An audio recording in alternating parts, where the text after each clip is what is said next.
Taiwan to go under as well? Well, just to be clear, there's tons of reasons to think that America's weak. You don't need Ukraine and what's happening in Russia to believe that. But that wasn't America my is question. weak.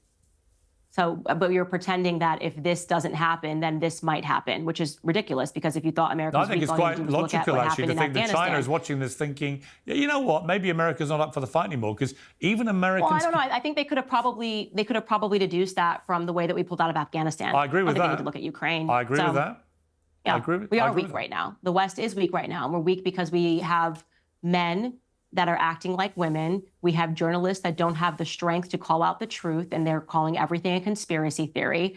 We have women who are no longer leading their households, women who are fearful of standing up for their children, the things that they know that are right or wrong for fear of being called a name. And we need to return to a time where people are guided by faith and by God and not by governments and the media institutions. We are weak. The West is failing. The West is falling. And the only way that we're going to be able to change that is if we start looking through things through an appropriate lens, right? The truth is that we lost the minute we turned away from faith and the minute that we turned away from God. That is my belief. And I don't put faith in institutions. I just don't. So I'm done with the military-industrial complex. I don't want to support Ukraine. I don't want to support Israel. I don't want to support any of it. I want to support my family. And that is where everything begins, at home and in church. What would you have done? Okay, what would you have done in World War II when the Japanese attacked?